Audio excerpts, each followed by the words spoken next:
January 1st, 1733, in a dank cell carved from coral stone, somewhere in the sweltering heat of Martinique, a young black man sits in chains. His name is Mathieu Léveillé. He's 24 years old, and he knows exactly what awaits him tomorrow morning: death. The iron shackles around his wrists bear the rust stains of countless prisoners who came before him. Some died here in these cells, forgotten.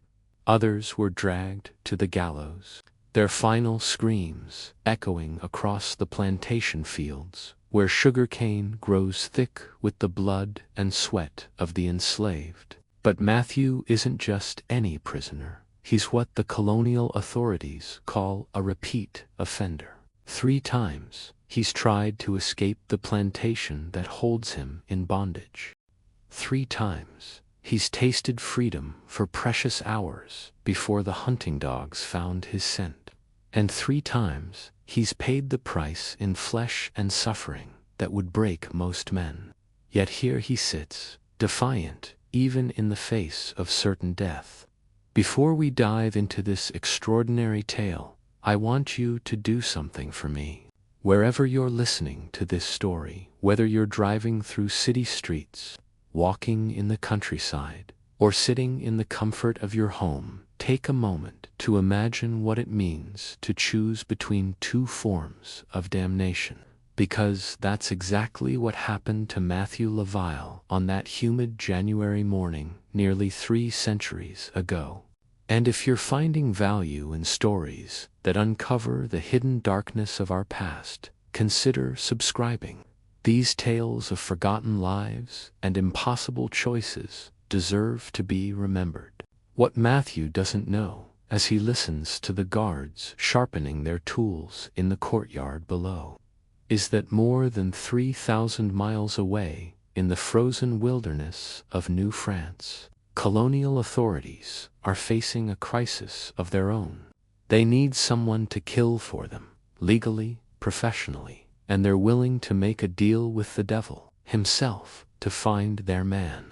This is the story of how a slave became a killer, how a victim became an executioner, how a black man traded his soul for a few more years of breathing.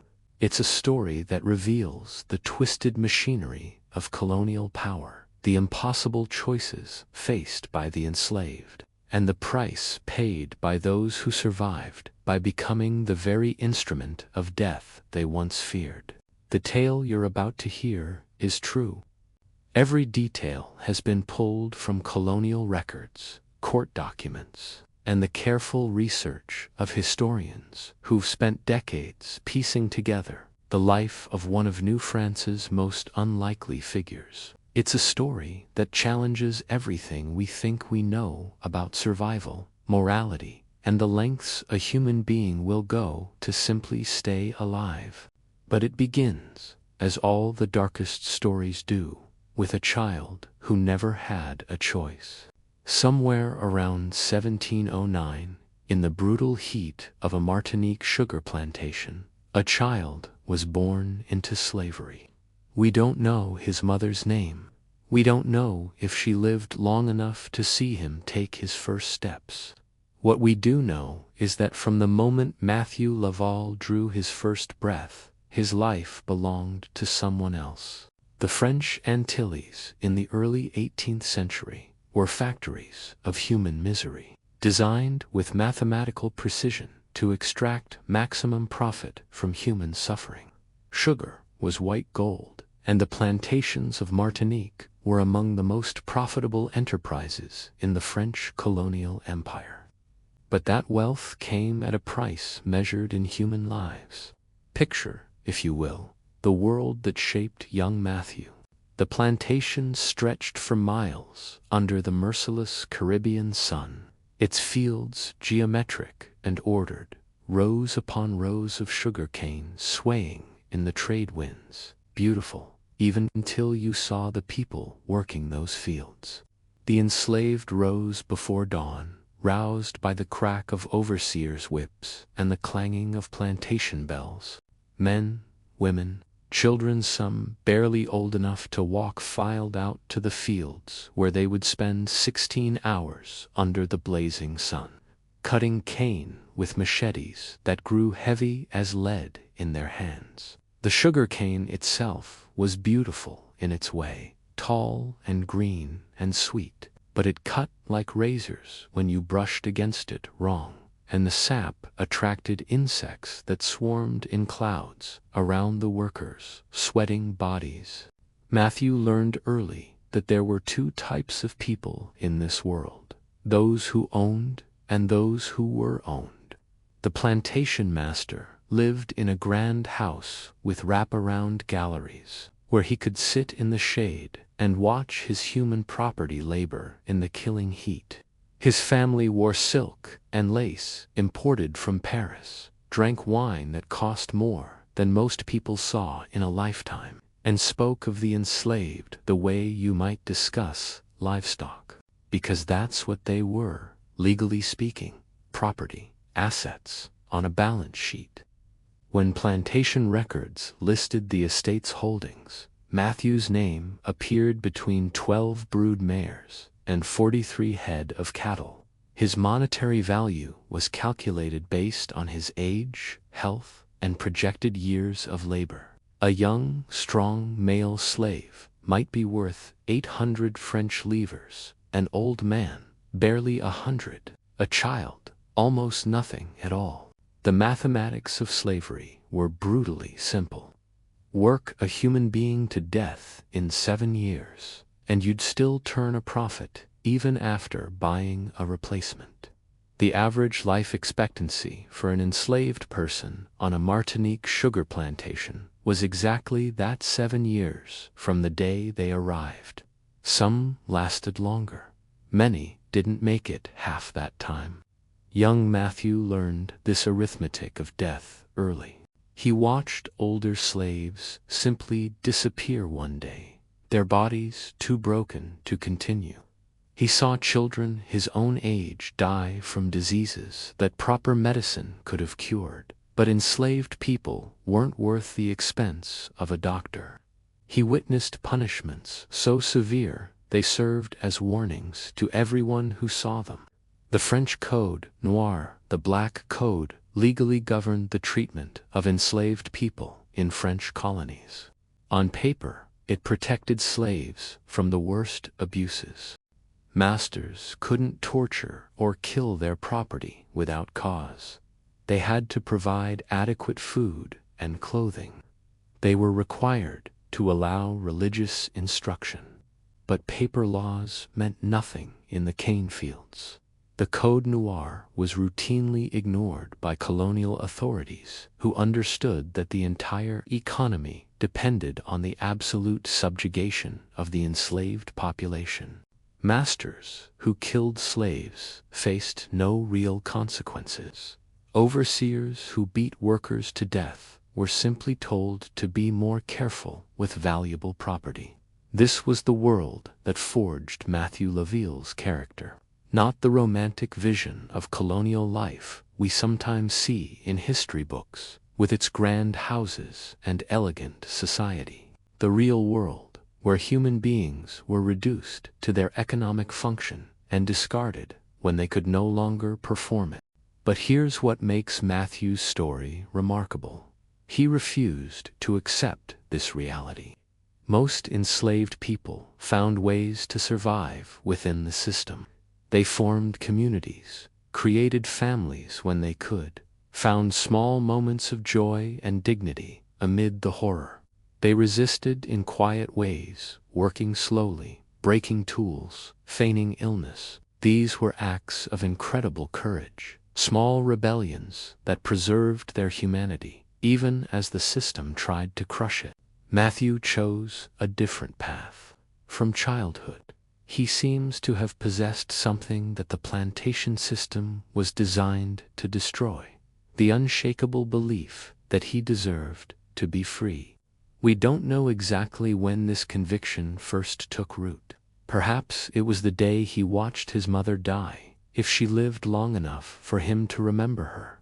Perhaps it was the first time he felt the overseer's whip across his back, punishment for some minor infraction. Or maybe it was simply something deeper, an inborn resistance to accepting his fate as someone else's property.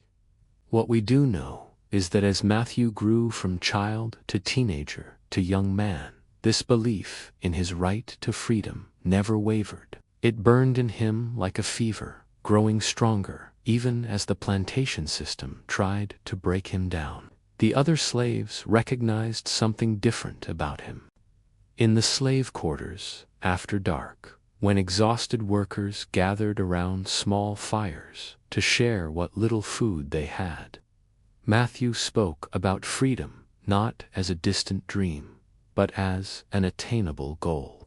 He studied the routines of the overseers, memorized the layout of the plantation, and observed the patterns of the ships that came and went from the harbor. He was planning. Even as a teenager, Mathieu Léveillé was planning his escape.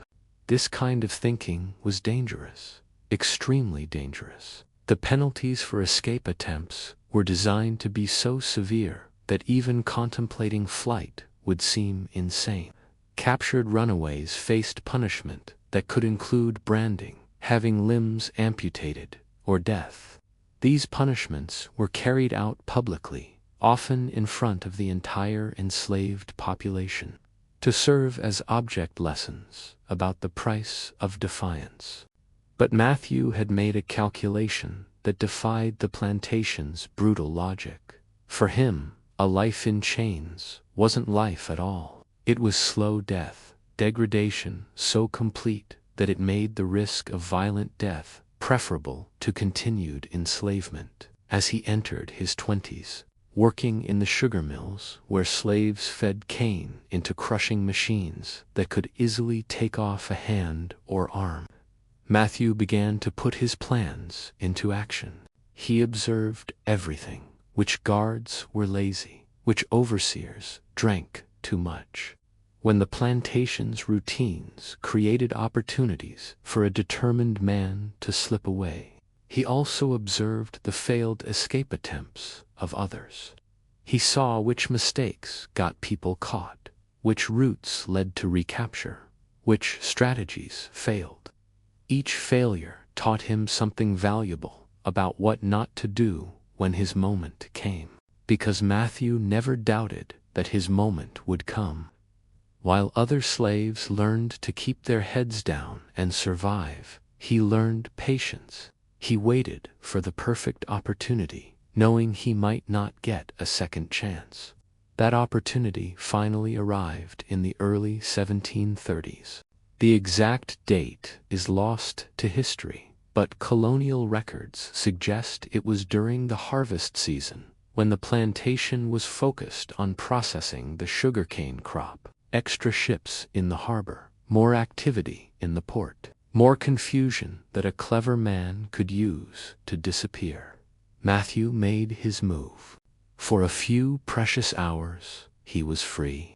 He felt the salt spray of the Caribbean on his face as he made his way toward the harbor. He breathed air that wasn't thick with the smoke of burning sugarcane. He walked on legs that carried him where he chose to go, not where an overseer commanded. But freedom in the Caribbean was an illusion for an escaped slave. Martinique was an island surrounded by water that might as well have been walls. There were few places to hide, fewer still where a black man could move without being questioned. The colonial authorities had experienced hunting runaways, and they had tools that made escape nearly impossible. The hunting dogs found his scent within 24 hours. The punishment for Mathieu's first escape attempt was severe. He was whipped publicly, branded to mark him as a runaway, and put in isolation for weeks. The physical pain was intense, but the psychological message was clear. This is what happens to slaves who forget their place. But here's what the plantation masters didn't understand about Mathieu Léveillé. Punishment only strengthened his resolve. The whip marks on his back became reminders of what he was fighting against. The brand on his skin became a badge of his refusal to submit. And within months, he was planning his second escape. This time, he was more careful, more patient. He studied not just the plantation's routines, but the broader patterns of colonial life. When did ships arrive? Which captains might be sympathetic to a desperate man? How could he move through the island without being detected? His second attempt lasted longer. For nearly a week, Mathieu Léveillé was a free man. He lived rough, sleeping in the island's interior, drinking from streams, surviving on fruit he could forage. It wasn't comfortable, but it was freedom. Then the dogs found him again. The punishment for his second escape was worse, much worse. In addition to another public whipping and extended isolation, Mathieu faced what colonial records euphemistically called correction, torture designed to break his spirit permanently. He was put in stocks for days, denied food and water, subjected to humiliations intended to destroy his sense of dignity. Any reasonable person would have learned their lesson. Any rational calculation would have concluded that the price of escape was too high to pay again. But Mathieu Léveillé wasn't operating from a place of reason. He was operating from a place of absolute conviction that his life belonged to him, not to the plantation masters who claimed to own him. The worse the punishment, the more it proved to him that the system was evil and deserved to be defied. So he began planning his third escape. This time he knew the stakes. 3-time runaways didn't get whipped and sent back to work. 3-time runaways got hanged, their bodies left to rot as warnings to other slaves who might be tempted to follow their example. Mathieu knew this. He planned anyway. By late 1732 or early 1733, he was ready. This time, his plan was more sophisticated. He had observed ship schedules, identified potential allies, mapped out escape routes that avoided the most heavily patrolled areas. He had learned from his previous failures and believed he could succeed where others had not. On a night when the moon was dark and the guards were distracted, Mathieu Léveillé made his final bid for freedom. For almost a month, he evaded capture, a month of freedom in the mountains and forests of Martinique, living like a wild man, but living free. He came closer to escaping the island than perhaps any slave before him. For those few weeks, he actually believed he might make it. But the colonial authorities were patient, too. They knew the island better than any runaway could. They had resources, organization, and most importantly, they had other slaves who could be forced to help track him down under threat of severe punishment. When they finally cornered him, Mathieu had been free for 27 days. 27 days of breathing free air, of walking where he chose, of belonging to himself instead of to a master who saw him as livestock. It wasn't enough. But it was more than most enslaved people ever experienced. As the chains closed around his wrists for the final time, Mathieu Léveillé knew his story was ending. 3 escape attempts meant death. The colonial justice system was swift and merciless when it came to rebellious slaves. They dragged him back to the plantation in chains. But even in defeat, witnesses said he walked with his head held high. Even facing certain death, he had proven something important to himself. He had chosen his own path, made his own decisions, lived and died as a free man, even if the law said otherwise. They threw him in a cell to wait for trial and execution. The case was straightforward. 3 escape attempts, 3 strikes, death by hanging. But what Mathieu didn't know, as he sat in that coral stone cell listening to the sounds of the plantation continuing its daily routine outside, was that his story wasn't ending. It was about to take a turn so bizarre, so unexpected, that it would make his previous sufferings seem almost merciful by comparison. Because more than 3,000 miles away, in the frozen wilderness of New France, colonial authorities were dealing with a very different kind of problem. They had people who needed to die, and no one willing to kill them. They needed an executioner, and they were about to make Mathieu Léveillé an offer that would save his life and damn his soul. The cell where Mathieu awaited his fate was designed to break a man's spirit before the rope broke his neck, carved from the same coral stone that built the plantation's grand house. It was barely large enough for a grown man to lie down. The walls wept moisture in the tropical heat, creating a constant dampness that bred disease and despair. There was no window, no natural light, only darkness and the sound of his own breathing to mark the passage of time. But if the authorities expected Mathieu to spend his final days in broken submission, they had misjudged their prisoner. Even facing death, he remained defiant. Even in chains, he was still planning. The other prisoners could hear him in the night, pacing the few steps his shackles allowed, muttering plans under his breath. Some thought the approaching execution had driven him mad. Others recognized what it really was, the mind of a man who had never learned to surrender, even when surrender was the only rational choice. What consumed Mathieu during those dark days wasn't fear of death. He had accepted that possibility long ago. What tormented him was the knowledge of everything he would never accomplish. Every slave who would remain in bondage, every injustice that would go unchallenged, every day of freedom he would never experience. He had come so close. 27 days of liberty had shown him what life could be when you owned yourself. 27 days when he woke at dawn, not because an overseer's bell commanded it, but because the sun was beautiful and the day was his to shape. 27 days when the food he found was earned by his own labor, not doled out like scraps to livestock. Those memories were both precious and torturous. They proved that another kind of life was possible, even as they reminded him that he would never live it. The guards who brought his meager daily rations spoiled cornmeal and brackish water treated him like a dangerous animal.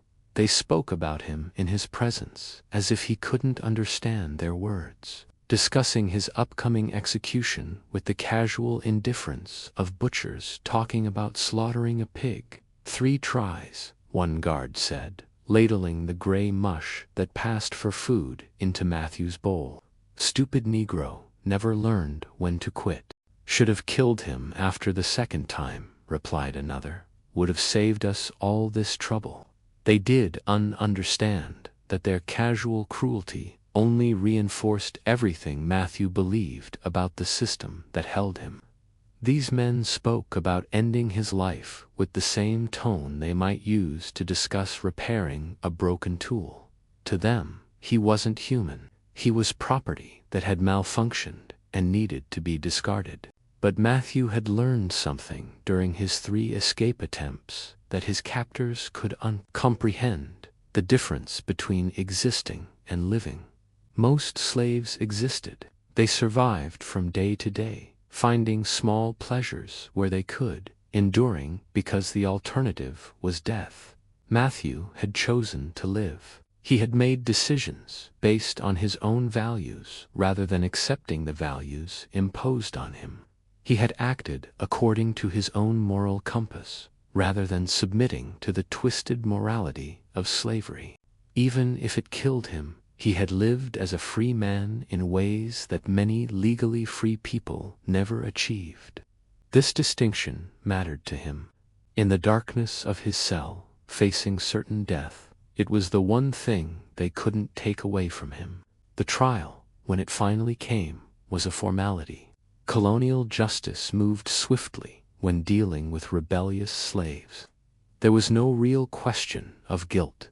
Mathieu had been caught, and his previous escape attempts were well documented. The only question was whether to hang him immediately or make an example of him with a more elaborate execution. The colonial court met in the plantation's main house, in a room that served multiple functions depending on the needs of the day. Sometimes it was a dining room where the master entertained guests with imported wine and stories of plantation life. Sometimes it was an office where the overseer planned work schedules and calculated profits. Today it was a courtroom where they would decide how to kill a man for the crime of wanting to be free. Mathieu was brought before the judge in chains, his wrists raw from the shackles that had bound him for weeks.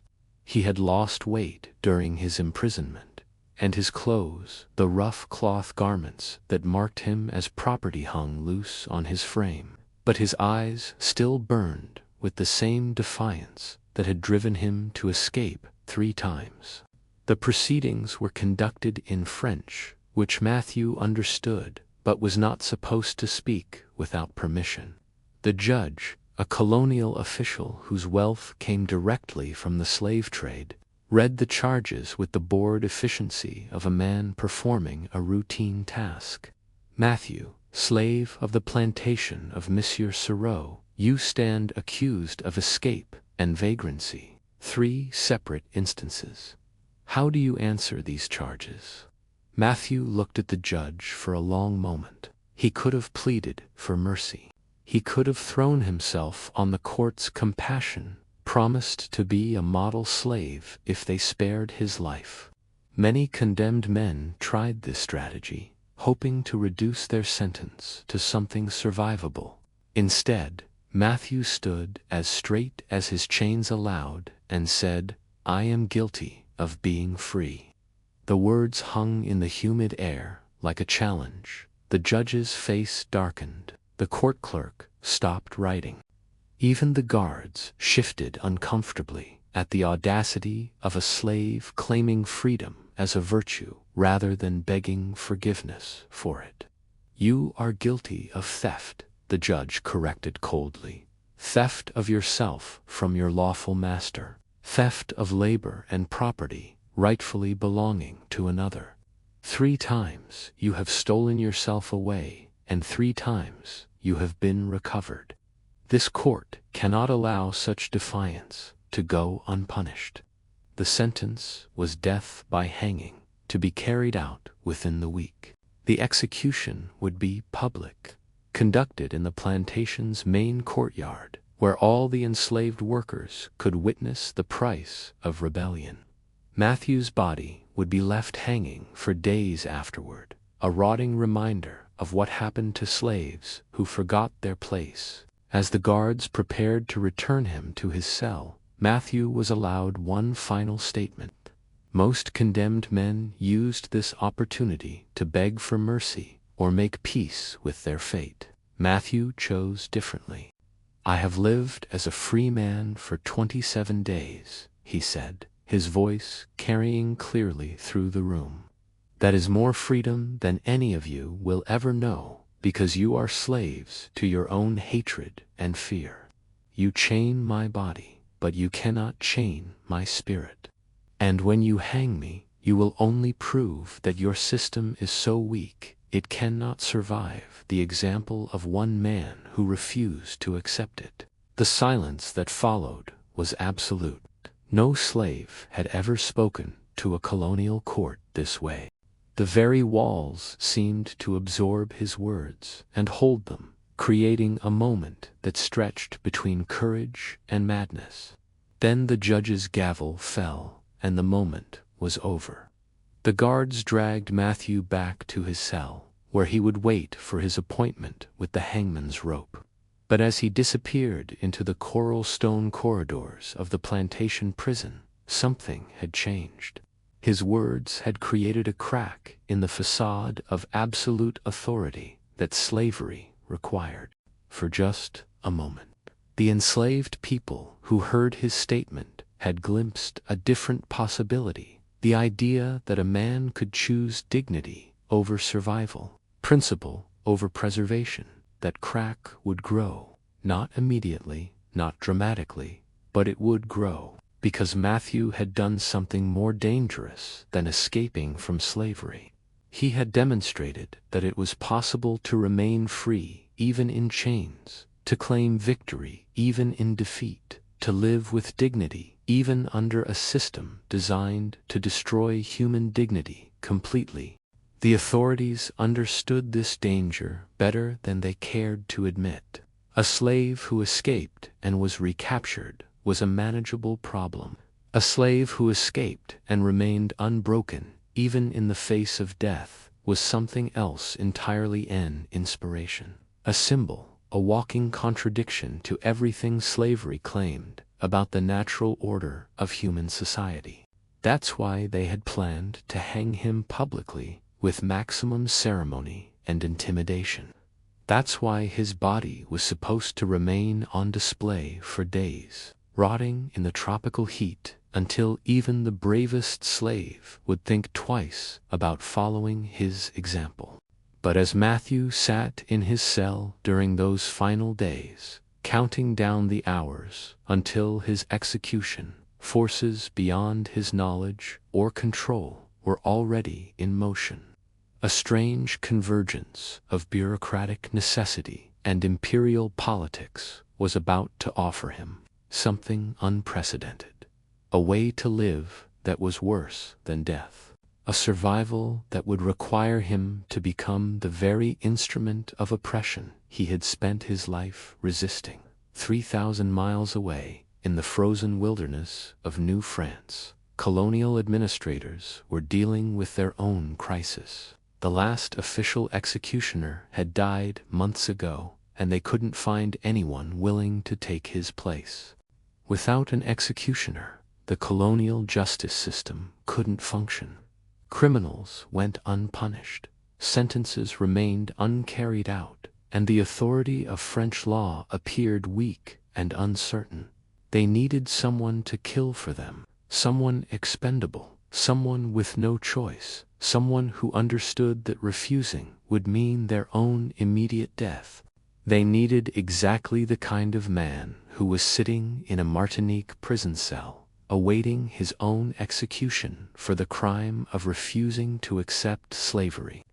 The correspondence that would change Mathieu's fate was already being written. Letters traveled between Martinique and Quebec, between colonial administrators and imperial bureaucrats, between men who saw human beings as resources to be allocated and problems to be solved. But Mathieu knew none of this as he prepared to die. All he knew was that in a few days they would come for him with rope and gallows, and his story would end with his body swaying in the Caribbean breeze. He was wrong about that. His story wasn't ending. It was about to begin its most horrific chapter. The choice they would offer him would make his previous sufferings seem almost gentle by comparison. It would force him to become complicit in the very system he had resisted, to survive by inflicting on others the cruelties that had been inflicted on him. But it would also give him something he had fought for his entire life, the power to make his own choices, even if every choice was terrible. The morning they came for him, Mathieu expected to see the hangman's noose. Instead, he found himself face to face with an offer that would force him to choose between two kinds of damnation: dying as a victim, or living as an executioner. December 24th, 1732. While Mathieu Léveillé sat in his coral stone cell, counting down the days until his execution, a very different kind of crisis was unfolding more than 3,000 miles away in the frozen wilderness of New France. In a drafty office in the Château St. Louis, overlooking the ice-covered St. Lawrence River, Colonial Intendant Gilla Hawkwart, each one represented a criminal case that had been tried, sentenced, and left unresolved. Because New France had a problem that no amount of French bureaucratic efficiency could solve. They had no one to carry out their death sentences. The last official executioner, Pierre Radier, had died in August of 1723, and in the decade since, the colonial authorities had been unable to find a suitable replacement. It wasn't a matter of salary. The position paid 300 livres per year, equivalent to a skilled craftsman's wage. It wasn't even a matter of qualifications. The job required no special training, only a strong stomach and steady hands. The problem was simpler and more fundamental. Nobody wanted to be an executioner. In France, the position was often hereditary, passed down through families who had held the office for generations. Sons followed fathers into the profession because they had no choice. The stigma attached to executioners. Families made it nearly impossible for them to pursue other careers. But New France was a young colony with no established dynasties of death. The few men desperate enough to consider the position had either fled back to France or died before they could be properly trained. Hawkwart had tried everything. He had increased the salary, offered additional privileges, even attempted to import an executioner from France. Nothing worked. The last attempt had been particularly disastrous. A drunkard named Gilles Lenoir, who proved so incompetent and violent that he had to be kept in prison between executions for the safety of the general population. Meanwhile, the unexecuted sentences piled up. Murderers sat in prison cells, legally dead but biologically alive. Criminals sentenced to public humiliation waited for punishments that couldn't be carried out. The entire colonial justice system was grinding to a halt because they couldn't find one man willing to kill other men for money. This wasn't just an administrative inconvenience. It was a threat to the fundamental authority of French rule in North America. If the government couldn't enforce its own death sentences, what did that say about the power of French law? How could colonial administrators maintain order among both French settlers and indigenous peoples if everyone knew that the ultimate penalty was just empty words on paper? The situation had become so desperate that Hawkwart was considering extraordinary measures. Maybe they could force condemned criminals to execute each other, creating a rotating system where survival depended on a willingness to kill. Maybe they could hire indigenous warriors to carry out European-style executions, though that would raise complex questions about the relationship between French law and indigenous justice. Or maybe they could find a different kind of solution entirely. The idea that would eventually doom Mathieu Léveillé didn't originate with Hawkwart. It came from a conversation between colonial officials who had been drinking wine and discussing the executor shortage with the kind of casual creativity that alcohol sometimes inspired. Someone mentioned that the French Caribbean colonies had an abundant supply of condemned slaves who were essentially worthless to their owners once sentenced to death. Someone else noted that slaves were accustomed to following orders without question.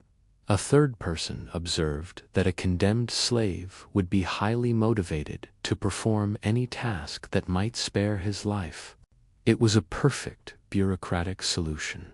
Solve the manpower shortage in New France by relocating human resources from another part of the French Empire. The slaves would get life instead of death. The colonies would get functioning justice systems, and the imperial administration would demonstrate its efficiency at managing both problems and people. The only drawback was that it would require a condemned slave to become complicit in the very system of violence that had oppressed him. to survive by inflicting on others the cruelties he had experienced himself. But that wasn't really a drawback from the perspective of colonial administrators. It was a feature. An enslaved executioner would be completely dependent on government protection, with no community to support him and no alternative means of survival. He would be the perfect employee, motivated, isolated, and absolutely loyal. On December 24, 1732, Hawkworth drafted a letter to Maurepas, the French Minister of Marine, formally requesting permission to purchase a condemned slave from Martinique for use as New France's executioner. The letter was a masterpiece of bureaucratic language, describing the relocation of human resources to address critical administrative needs, without ever explicitly mentioning that they were planning to save a man's life so he could take other lives. The response came faster than anyone expected. Maurepas not only approved the plan, but praised it as an innovative solution that demonstrates the flexibility and efficiency of imperial administration. He authorized the expenditure of 800 livres for the purchase of a suitable slave and instructed the Martinique colonial government to cooperate fully with New France's requirements. By March of 1733, the bureaucratic machinery was in motion. Jacques Ponier d'Orgeville, a royal functionary in Martinique, received orders to locate and purchase a condemned male slave, preferably one who was young, healthy, and accustomed to violence. The slave would be transported to Quebec at government expense and installed as New France's new executioner.